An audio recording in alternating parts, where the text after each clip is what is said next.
Welcome back to another video on the Barrett channel with myself, Ollie. A few weeks ago, we put up a video on the channel talking about how China is the most convenient country in the world to live in. Now, I was planning to make a sequel to that video, which is this one right here, which is kind of the other side of the story. Some of the less convenient things and somewhat more frustrating in some instances about China. Now we're going to hop on the bike, have a little tour, have a little bike and chat, so let's get on with it. Make sure you stick around to the end of the video because I would love to hear your opinions on what I'm about to talk about, whether you agree or disagree. Even if you haven't been to China, you know, what are the inconvenient things about living in the country that you do live in? Anyway, the first one is going to be a pretty obvious one to many of you. If you have been to China, you're probably aware that they do have a firewall. And that requires us to have to use a VPN to be able to access any websites that we are used to using in our own country. Now that's one of those things that it's not a huge deal. It can be frustrating when sometimes the VPN connection is slow, but at the end of the day, there's not really much to say about that. It's one of those things that you just have to suck up and deal with if you're living in China. And you know, I've gotten so used to it now that it doesn't even sort of enter my mind as a daily inconvenience, only when I struggle with the speeds or connection. Okay, so secondly, as you may or may not be aware, when I came to China, my dad had already been living here for some time. So he'd already made relationships and connections with people, and I was able to ask him many questions when I first arrived about how to set things up and etc. So I was able to get some assistance with setting up like the apps that I need to use inside of China, for example WeChat and Alipay. WeChat is basically an application that you must have in China. You can't really do much without it. Up until a few months ago, you were not actually able to use the digital payment function on WeChat or Alipay if you were a foreigner without a Chinese bank account. And that was kind of frustrating because it's not that easy to set up a bank account. And obviously if you're coming to travel here for a short amount of time, you're probably not looking to set up a bank account. So it made life kind of inconvenient in that sense because China is very much so a cashless society now. So nobody's really using cash. So, you know, you'll need help. You would have needed help to set up a bank account because it's not that straightforward.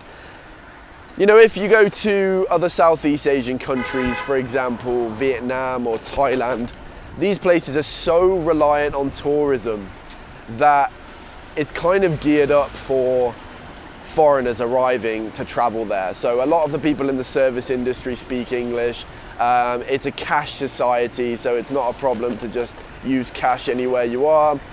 But here, you know, you definitely will need some assistance when you're first arriving. So I can imagine that is kind of a bit of an obstacle for some people if they don't have any connections here and they just want to travel to China and they're not too familiar with worldwide travel. I can imagine that is one reason why some people may not come here, which is a shame.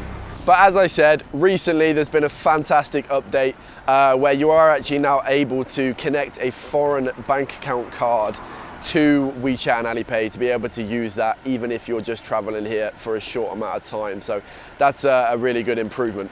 Now, another thing I want to chat about is disabled access. Now, this is something you can take my perspective and opinion with a pinch of salt. I'm not the most well-traveled individual in the world, but I'm going to simply compare using my own experience between China and the UK. Now, if you are in a wheelchair or you have some kind of disability that hinders your ability to move freely, then you may come across some issues in China. Now, if you're in a big city like this one, Shenzhen or Beijing or Shanghai, or any very modern city, then you're not going to have a problem. But if you're going out into the sticks, more like the second, third, fourth tier cities, I would say the infrastructure is not as modern. for dealing with disabilities. So the access might be slightly more difficult. But, you know, hopefully there will be someone around that can assist you, which is going to be the case most of the time. When I'm doing these videos, I end up biking to places I've literally never seen. I've never even been around this area. I don't even know where I am. It's kind of nice actually to explore. Right, the next thing I want to talk about is, now this one, for me personally, this has been probably the most frustrating one over my time here. Now if you want to go into a tourist attraction, or let's say, you know, you want to sign up for something online, there are some websites and applications and places that only will accept a Chinese ID card, and they're not set up to be able to input a passport number. Now if you're traveling domestically in China and you're a Chinese citizen, they all have something called a 身份证, which is a Chinese ID card, like I just mentioned. But obviously as a foreigner, you're not able to get that. So there has been instances where we've made plans and traveled, you know, several hours to go somewhere, and we've not been allowed in simply because the application is not able to register us. And it feels very frustrating, because it is one of those things where it is simply, as a foreigner, you cannot enter. And you know, it's one of those things that you really got to suck up in the situation, and it is frustrating. But I do believe over the years, I mean, speaking to people who have been here for much longer, the ease of access in this kind of area has gotten much better. For example, there are many more English apps nowadays for popular apps like the Chinese version of Uber, which is Didi. There are English apps for Alipay, for WeChat, for all of the biggest applications. And also things are coming into place like in train stations and airports. Foreigners can now use facial recognition to check in using their passport, which is great. You know, that even when I first came to China, that wasn't a possibility, and now it is. So they're obviously making good progress in that area, but somewhat still, there's obviously still room for improvement.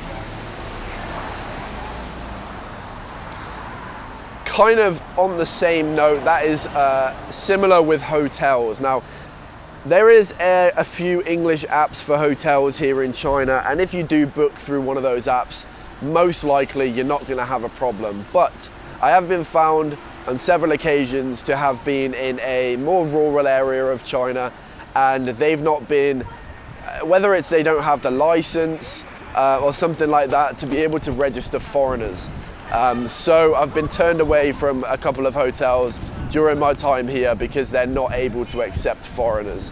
But again, like I said, if you do book through the English app, you're most likely not going to have an issue with that. Right, the last point I want to touch on before this video starts getting too long is, this is one, I've had many conversations with people in this, with this problem. Now, with a marriage visa here in China, you're not legally allowed to, with a marriage visa in China, you're not legally allowed to work. And, you know, I have several friends that are married to Chinese people, and a marriage visa is obviously much more stable. However, they're not allowed to work, which means they're not allowed to support their family financially. And I don't know about the visa situation in every country in the world, but I know it doesn't seem fair to have to not be able to work when you're on a marriage visa. And if you're on a work visa, you're not as stable, and your company that you work for has quite a lot of power over that visa. So, you know, for whatever reason, if you don't have a great relationship with them, you know, they could end up cancelling that visa, and you could get sort of in a bad position where you have to leave the country, even if you've got a wife and child here. So I think that is something that definitely needs addressing. And luckily I'm not in that position as of current, but maybe at some point, you know, I will be. But anyway, hopefully you did enjoy this video. That's you know, a few sort of the less convenient things about living in China, as many of you do like to, you know, you want to hear about some more of the negative things, and we are more positive people, so we do tend to touch on the positive things, or even the negative things. You got to have it in, it's got to be in context, and you got to have nuance with it, and then you got to accept it. You know, there's a lot of things that are just not the same as where we're from. And if you don't come to accept those differences, then you could really have quite a miserable time, no matter what country you're in, you know. So anyway, hopefully you did enjoy. Please make sure you smash that thumbs up button if you did. And YouTube actually thinks this video next to my head right here, you're gonna like next. So why don't we see if they're right, eh? For now, everybody, take care.